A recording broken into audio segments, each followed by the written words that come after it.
So I wanted to follow up on Monday's review of the Oculus Quest 2 because I had so many people in the comments saying, have you tried 90 hertz? Have you tried upping the resolution? With reference to me sort of saying that the link cable and virtual desktop, the compression was too bad, you know, for sim racing, at least, you know, from my point of view. And as I said in that video, everyone's opinions are different. What I think is acceptable for sim racing use might be more or less acceptable than what someone else thinks is acceptable. So, you know, one of the things people are saying about, you know, you can use SideQuest, you can bump the resolution up of the output for the link cable, and you can do it using the Oculus debug tool, and then you can also increase the refresh rate. Now, when you do a review of a product, you don't review it from the sort of point of view of people that are happy to go in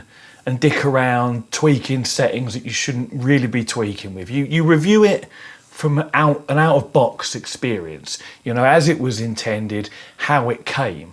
Now, you know, yes, we can, of course, using the software I just mentioned, go in and play around with things, but that isn't what your average consumer would want to have to do, or would necessarily want to even know about. Most people want to buy a product, plug it in, and it just work. They don't want to have to load up, you know, a different piece of software every time they start their Quest 2, go in, change some settings, because every time you turn it off, these settings will reset back to default. Not everyone wants to do that. The enthusiasts among us, people like me, we're quite happy to play around with things, dicking about, seeing whether it works, seeing how well it works, and that's all good fun. But when you review something that's just come out, you've got to do it from the out-of-box experience, how it comes, how it's intended.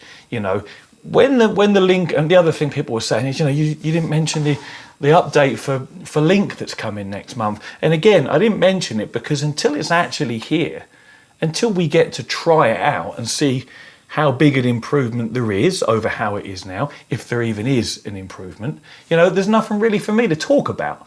I can't talk about things I haven't tried. So the review last week, you know, is accurate from the out-of-box experience, and that is what I think of an Oculus Quest 2 as a sim racer as it stands right now. For people that are happy to play around with things, by all means play around with things, but, you know, my experience and others bumping the refresh rate to 90 hertz works in some games and not in others. It makes for some instability. Sometimes you get some hangs, some stutters. It's not perfect, and this is the reason it's not available to us right now, is because it's not yet finished, it's not yet refined. And the same goes for the link cable itself. The reason it's still in beta, you know, pretty much a year down the road, is because Facebook or Oculus have not yet got it to a standard where they're happy for the mass consumers to say, yeah, here's our link cable, you can plug it into your PC and you get a really good experience. The experience still varies too much from PC to PC, from user to user, you know, depending on your spec, and even from cable to cable. So when it's ready, which they're saying should be next month that it's coming out of beta, I look forward to seeing what improvements they've made over my experience, you know, over the last week through using it as it is. Maybe at that point, it will be something that's viable to use as a sim racing headset. And again, this is a matter of opinion. Some people might be more than happy with the way it is now because perhaps they've never tried another PC VR headset, or perhaps your budget only allows for a Quest 2, in which case, if you want a sim race, you use a Quest 2 because you have no other options. But we'll see what happens come next month, you know, with that update. And again, as far as virtual desktop goes, the wireless connectivity, some people were saying in the comments, oh, you must not have your settings right because my experience is perfect and blah, blah, blah. Your experience might be perfect from your point of view. I have a powerful PC. My latency was in the high teens and low 20s, so very good latency, and my bit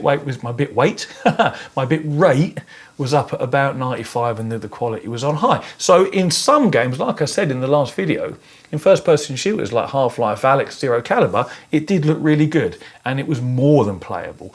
But then when I got into things like Dirt Rally and other sims, the compression was just too obvious. And as I explained in the last video, this is the nature of compression. If you didn't see it, by all means go watch it. I ain't going to explain it again. Those of you that have seen it. So, you know, and again, talking about wireless connectivity, it's never going to be perfect right now.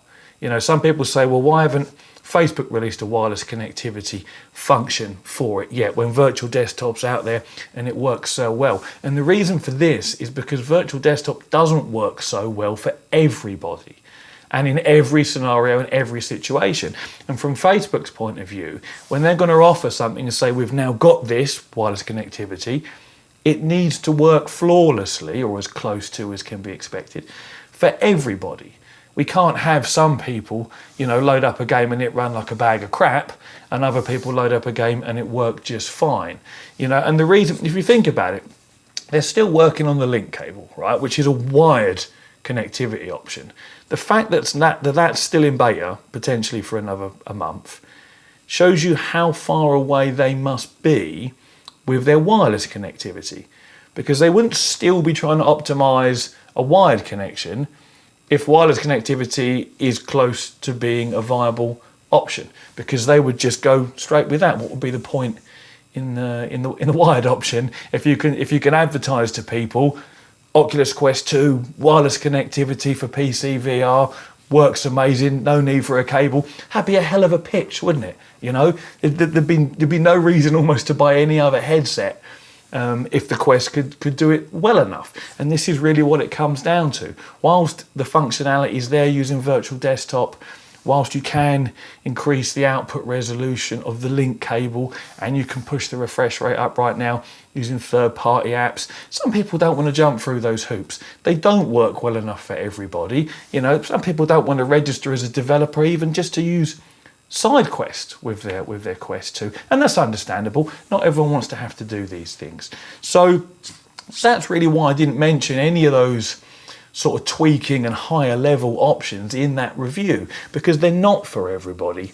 It's not the out of box experience, and it doesn't work well for everybody, you know. And I have a pretty good setup, and for me the compression was just too much. But there will be a video coming as soon as we get that update for Link, and when we get more updates from virtual desktop, you know, perhaps trying to take advantage of the extra bandwidth that Wi-Fi 6 has. And this is something else people are confused about.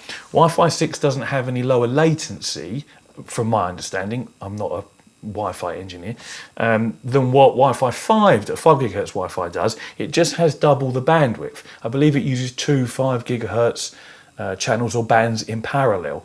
So the latency will still be around that sort of 20 millisecond mark. You'll just be able to send more data. And talking about the refresh rate going from 72 Hertz to 90 Hertz, I think some people just kind of assume that going from 72 to 90 gives you a better visual experience as well. And of course it doesn't. It doesn't affect in any way what you see. It doesn't affect the compression, at least not in a positive way. I'll talk about that in a second. What it improves is the snappiness and the smoothness and responsiveness of your experience. What you see, what the image that's compressed, is still exactly the same.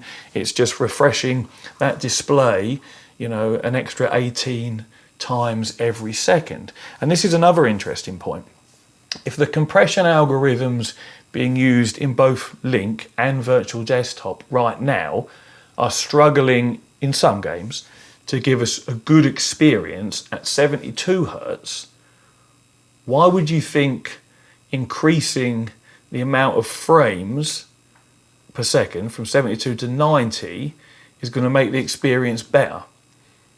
What you're actually doing is trying to squeeze 20%, give or take, more frames into the same available bandwidth as what you had before. And if anything, that's going to make the compression a little worse, because you can't squeeze, if you're trying to squeeze more data down the same size pipe, so to speak, the same bandwidth, you have to make the data smaller to fit through. So if anything, running at a lower refresh rate, 72 hertz, I haven't experimented with this, I'm just sort of speculating off the top of my head, but as you can hear, it sounds pretty logical. If anything, lowering the refresh rate is going to give you a clearer, sharper, less compressed image than raising the refresh rate. You know, there's no point trying to squeeze more into a space that's already full, if you get what I'm saying.